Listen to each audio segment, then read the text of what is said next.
ये एक खेल चल रहा है और खेल चल रहा है और उस खेल के अकॉर्डिंगली आगे बढ़ने की कोशिश की जा रही है। और इसमें जो सबसे बड़ी मज़ाहमत है वो है पाकिस्तान के अवाम, वो नहीं मान रहे। और 5 अगस्त आ रहा है, 5 अगस्त से पहले पहले ये सारा कुछ किया जा रहा है। तो इनके जो हाथ पांव फूले हुए हैं ये दरअसल इस वजह से भी हैं।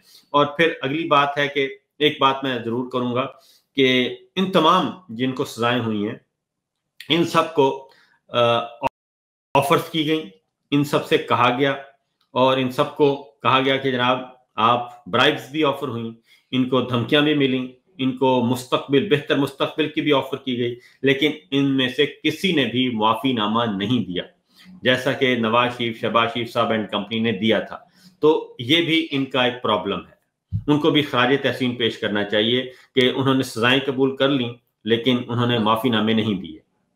साबिर साहब, अली अमीन गंडापुर का नाम नहीं शामिल, मजीद कंट्रोवर्शियल बनाया जा रहा है उन्हें, या क्या वजह है?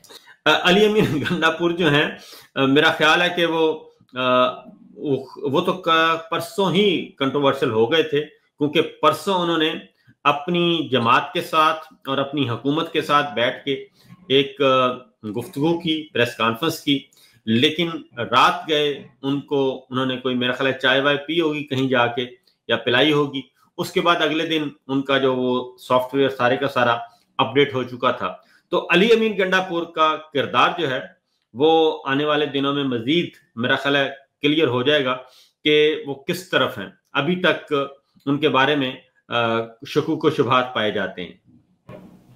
ये आज के फैसले के बाद पीटीआई की जो ग्राउंड पे लीडरशिप है मज़ाहमत की तरफ जाएगी, जैसे इमरान खान कहते थे, अभी भी उसी तरीके से खेलेंगे जैसे खेल रहे? नहीं, देखिए मज़ाहमत तो होगी, ये मज़ाहमत ही है। ये जो फैसला है और सब लोगों को जो डिस्क्वालीफाई आगे किया जाएगा, सजाएं सुनाई हैं, ये सजाएं इन फैक्ट मज़ाहमत ही हैं और ये सब लोग मज़ाहमत कर रहे हैं। और मज़ाहमत का हर अपना अपना लेवल होता है। फॉर एग्जाम्पल मैं और आप भी मज़ाहमत कर रहे हैं और हमारा अपना फील्ड है मज़ाहमत का, और हमारे बहुत सारे दोस्त मज़ाहमत कर रहे हैं। इसी तरीके से सियासतदान जो पॉलिटिकल लीडर होते हैं, पॉलिटिकल कारकुन होते हैं, उनका भी अपना अपना एक कैपेसिटी होती है। हर कोई अपनी अपनी कैपेसिटी में मज़ाहमत कर रहा होता है। तो ये मज़ाहमत ही है जिसकी वजह से ये सजाएं सुनाई गई हैं और ये मज़ाहमत चलती रहेगी और ये उस वक्त तक चलती रहेगी जब तक कि ये डिक्टेटरशिप खत्म नहीं होती। मैं आपको सिंपल एक बात बताऊं कि ज़ियाउल हक साहब ने 11 साल लगाए थे पाकिस्तान पीपल्स पार्टी को, भुट्टो खानदान को क्रश करने के लिए। जुल्फकार अली भुट्टो साहब को फांसी दे दी गई थी, शाहनवाज भुट्टो कत्ल हो गए थे और बाकी सारे जलावतन हो गए थे। तमाम पॉलिटिकल एल्डर्स उस वक्त पीपल्स पार्टी के थे, जो अंकल्स थे वो पीपल्स पार्टी को छोड़ गए थे, मोहतरमा बेनजीर भुट्टो को। लेकिन जैसे ही ज़ियाउल हक साहब की डिक्टेटरशिप खत्म हुई, मोहतरमा बेनजीर भुट्टो ने इलेक्शन लड़ा और पाकिस्तान पीपल्स पार्टी को वही वोट मिले, वही पोजीशन मिली जो 77 में थी ओरिजिनल।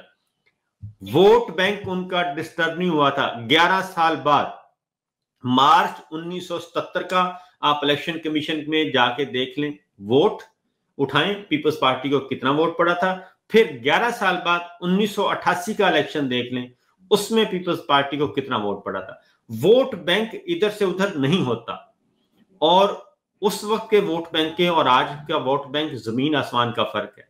आज उससे कहीं ज्यादा जो है वो जानदार लोग हैं, पढ़े लिखे लोग हैं। उस वक्त रोटी कपड़ा और मकान का नारा था, आज है शऊर का नारा, आइन और नजरियाती, आज नजरियाती लड़ाई लड़ी जा रही है।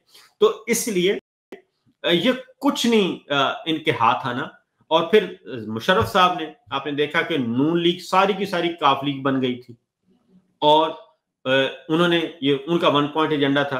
फिर उसी वही नून लीग है और वापस आई और वापस आके उसी के साथ उन्होंने मामला तय किए, उनके साथ डीलें की और उनके साथ एनआरओ किया और अपना फिर अंजाम भी देखा। तो इसलिए ये जो मौजूदा चल रहे हैं फील्ड मार्शल साहब, डिक्टेटर्स जो हैं, इनका भी अंजाम माजी से बिल्कुल मुख्तलिफ नहीं होना, मुझे कोई 1% भी शुबा नहीं है। और ये मज़ाहमत होती रहेगी। ये सब कुछ क्या हो रहा है, देखें 100 अरब रुपया तो सिर्फ फेडरल गवर्नमेंट ने दिया है मीडिया को, इश्तिहारों की सूरत में मीडिया मालिकान को, डिजिटल मीडिया को दे रहे हैं, यानी कि जो अरबों रुपया लुटा रहे हैं। लेकिन इनकी अचीवमेंट क्या है? इनकी अचीवमेंट है कि सुबह से चीखना शुरू कर देते हैं, शाम तक 7 बजे से लेके 12 बजे तक सारे प्रोग्राम, तमाम इनके जो पूरा कंटेंट इन्होंने किया होता है, हायर किया होता है, इसके बावजूद इनके पल्ले कुछ नहीं है। ये खौफ और हरास की अलामत है जो कुछ ही हो रहा है। इसलिए मुझे तो कोई कहीं से भी इनकी ये अचीवमेंट कम अज कम नजर नहीं आ रही। ये डर है, खौफ है, ये हर डिक्टेटर यही करता है। साबिर साहब, एक जानिब ये फैसले, दूसरी जानिब ऑपरेशन बदमनी अपनी जगह पे, और रातों रात तेल के ज़खायर बरामद होना, ये सब कुछ किस हद तक इंटर रिलेटेड है? ऑब्वियसली ट्रम्प का ट्वीट सब कुछ आपने भी देखा होगा, और बदमनी जिस तरीके से बढ़ रही है, मिनरल्स वाला मामला अपनी जगह पर है। आज बहुत अच्छी बात की है, मैं पढ़ रहा था, नाम इस वक्त मेरे ज़हन से निकल गया। ये सब कुछ इंजीनियर्ड है, ये बदअमनी इंजीनियर्ड है, और इसमें हम अगेन, असल में हमारे हर डिक्टेटर की ये ख्वाहिश होती है कि मैं रेलेवेंट हो जाऊं इख्तदार के आलमी ऐवानों में, आलमी इस्टेब्लिशमेंट में, वहां पे मैं रेलेवेंस मेरा कोई होना चाहिए।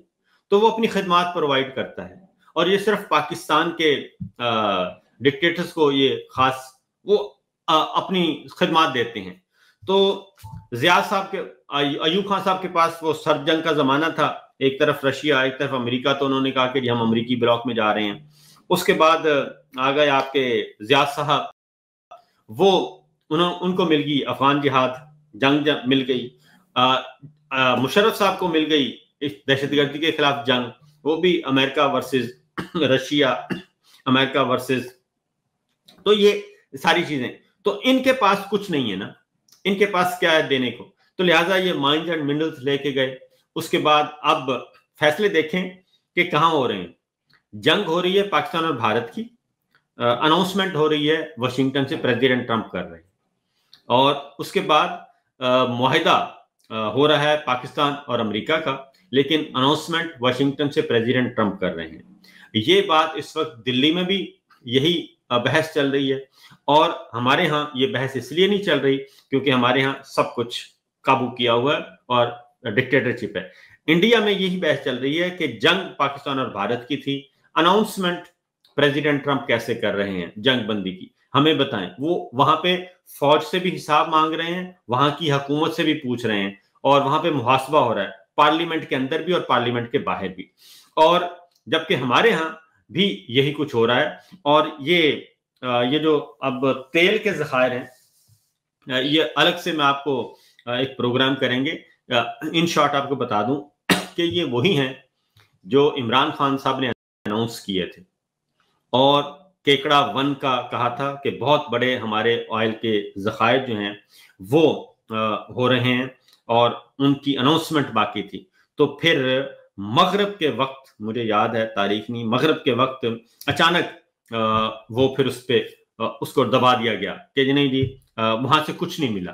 तो अभी भी ये असल में ये है, तो वही बात है ना जी, हर तरफ पैसा पैसा और पैसा है, और प्रेसिडेंट ट्रंप जो है इस वक्त वो इसी काम पे लगे हुए हैं कि जहां जाते हैं वो शॉपिंग करके आते हैं, सऊदी अरब से, यूएई से।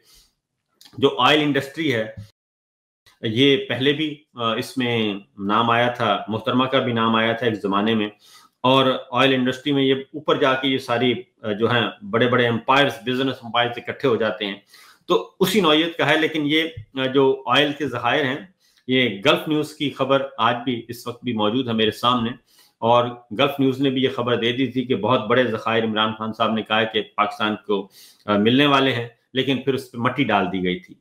और उसकी वजह ये थी कि अगर उस वक्त ये अनाउंस किए जाते तो क्रेडिट इमरान खान को जाता। और अब ये खिदमात ली जा रही हैं, अमेरिका को ये कहा गया कि आए जी, आप इसमें अपनी एक्सपर्टीज लेके आए, आपकी कंपनियां आके यहाँ पे ये काम करें। असल प्रॉब्लम क्या है, असल इसके पीछे फिलॉसफी ये है, वो ये है कि अमेरिका जो है वो हर सूरत में पाकिस्तान में अपने फुटप्रिंट्स चाहता है, और किसी भी सूरत में मिल जाए। अब जाहिर है वो सिक्योरिटी की सूरत में तो आ नहीं सकते, यानी कि जिनको हम फौजी अड्डे कहते हैं, फौजी अड्डों की सूरत में तो वो आ नहीं सकते।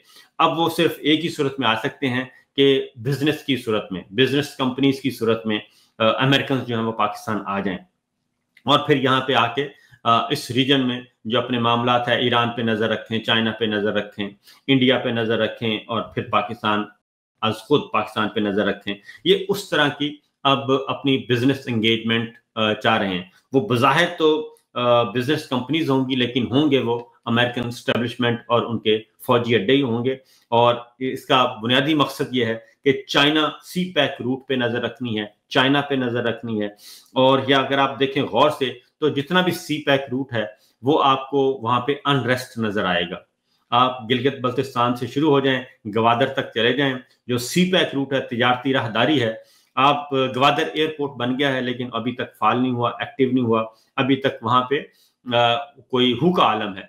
तो ये सारे जो मामलात हैं, मैं एक बात बता दूं कि ये दोगलापन जो है ये बहुत ज्यादा देर तक चलता नहीं है। आप फेयर डील करनी है तो सबसे करें। अगर आपने एक को भी धोखा देना है, दूसरे को भी धोखा देना है, तीसरे को भी धोखा देना है, और पहले ही हमारे बारे में वो किताबें लिखी हुई हैं अमेरिकन ने, और कि हम चंद डॉलर्स की जो है खातिर अपनी माओ को बेच देते हैं, तो वो शर्मनाक है। तो इसलिए आपने जो भी डील करनी है, आप जाहिर है पाकिस्तान है दुनिया का एक बेहतरीन मुल्क है, आपने जो डील करनी है उसको ओपन करें ना वजीर आजम को पता है, ना किसी वजीर खारजा को पता है, सारे ये डमी बिठाए हुए हैं और वन मैन शो चल रहा है। तो क्या हुआ उस लंच में? वो लंच अभी तक उसकी भारी कीमत जो है वो हम अदा करेंगे, मैं और आप करेंगे, हमारे बच्चे अदा करेंगे, हमारा मुल्क अदा करेगा। जो लंच इन्होंने करके आए हैं उस लंच की कीमत अदा करेंगे हम, ये नहीं करेंगे ये तो आराम से चले जाएंगे। जोड़ में जो ऑपरेशन हो रहा है, आपने भी विजुअल्स देखे होंगे, ठीक विजुअल्स वहां से नहीं आ रहे। आपने लंच का जिक्र भी किया, लंच के बाद से ये सब कुछ आपको क्या लगता है रेलेवेंस है ये जो ऑपरेशंस और सब कुछ हो रहा है पाकिस्तान में? मैंने तो लोगों की मर्जी के खिलाफ। मैंने तो आपको बताया कि देखें, बात ये है कि वो अली अमीन गंडापुर ने बात तो पूरी कर दी थी उस दिन। उसने कहा हम बंदे पकड़ते हैं, पुलिस आदमी बंदे पकड़ती है, दहशतगर्द पकड़ती है, ISI और MI आती है और वो कहते हैं कि जनाब ये हमारे बंदे हैं, गुड तालिबान है, हमारे लिए काम करते हैं, इनको आप छोड़ दें। तो कहानी तो सबके लिए ओपन है ना, इसमें तो कोई शक नहीं है, कोई ऐसी चीज है नहीं कि किसी को ना पता हो। अब ये ओपन सीक्रेट्स हैं कि ये सारे जितनी भी प्रॉक्सीज हैं, ये गुड तालिबान, बैड तालिबान, और हमारा मसला ये है कि हम प्रॉक्सीज बनाते हैं और इस्तेमाल करते हैं, और जब प्रेशर आता है तो हम फिर उसको ऑन नहीं करते। ईरान का मसला यह है कि ईरान प्रॉक्सीज बनाता है, उसको इस्तेमाल करता है और उसको ऑन भी करता है, और वो धड़ल्ले से कहता है कि हाँ ये मेरी प्रॉक्सीज हैं और ये मैं काम करूंगा। हमारे यहाँ एक हल्का सा इंडिया में वाकया होता है तो हम अपनी प्रॉक्सीज को छोड़ के भाग जाते हैं और कहते हैं नहीं नहीं हमारा तो कोई ताल्लुक ही नहीं है। हमने बहावलपुर भी हमला करवा लिया, हमने मुरीदके में भी हमला करवा लिया, और पानी भी बंद करवा लिया सिंतास मुआहिदा, और उसके बाद हम हाथ पे हाथ रखकर बैठे हैं और कहा यह था कि जनाब हमारा पानी बंद करेंगे, हम इनका सांस बंद कर देंगे। वो पानी तो क्या, मेरे पास जो अभी लेटेस्ट न्यूज आई है वो इस वक्त मकबूजा कश्मीर में वहां पे बाकायदा तौर पे सर्वेस शुरू हो गए और विजिट हो रहे हैं, और मजीद वहां पे बैराज बन रहे हैं, वहां पे मजीद डैम्स बन रहे हैं, और वो मजीद अपना पानी अगले 10 साल के अंदर अंदर पाकिस्तान के तरफ आने वाले पानियों का रुख वो वहां पे मोड़ रहे हैं, और हम आराम से बैठे हैं। वो हमारा पानी भी बंद किया हुआ है, वो सब कुछ कर रहे हैं। और मसला सिर्फ यह है कि इन प्रॉक्सीज का अब जमाना नहीं है। अगर लड़ना है तो आप बराह रास्त लड़ लें, और नहीं लड़ना तो आप आराम से बैठें, पाकिस्तान की तरक्की की तरफ तवज्जो दें। आपने क्या लेना इस इंटरनेशनल पॉलिटिक्स से जब आपके घर में ही दाने नहीं है, आपकी मईशत तबाह हाल है। तो आप ये क्या कर रहे हैं कि कभी आप एक कैंप की तरफ देखते हैं, कभी दूसरे कैंप की, कभी तीसरे कैंप की तरफ। आपको एक इज्जतदार मुल्क मिला हुआ है चाइना, उसने आपको एक तिजारत की तरफ, एक तिजारती राहदारी में शामिल किया है, और आप एक इमरान खान साहब का यही था ना जो नया पेपर तैयार हुआ था कौमी सलामती का, कि अब हम सिक्योरिटी के बजाय जियो इकोनॉमी की तरफ जाएंगे, कि हम मुआशी जरूरत बनेंगे और मुआशी इनकलाब लेके आएंगे। आपने 6.2% की शरह नमू थी उस वक्त आपने अपनी हुकूमत का तख्ता उल्टा एक साइफर के बाद और -0.2 पे लेके गए। अभी भी आपकी शायद तरक्की की रफ्तार 2% नहीं है। आपकी ज़राअत आपकी तबाह हो चुकी है, सनत आपकी तबाह हो चुकी है, सनती पैदावार आपकी नहीं है, ज़राई पैदावार आपकी नहीं है। आप कर क्या रहे हैं? हर रोज एक नए से नया स्कैंडल आ रहा है और कोई भी स्कैंडल 2, 4, 600 अरब से कम का नहीं है, लेकिन आपने अपनी आंखें भी बंद की हुई हैं और सिर्फ इसलिए कि आपकी बादशाहत जो है वो सलामत रहे और बाकी कोई मसला नहीं है। ये अगर करप्ट टोला मुल्क लूट रहा है तो लूटता रहे। तो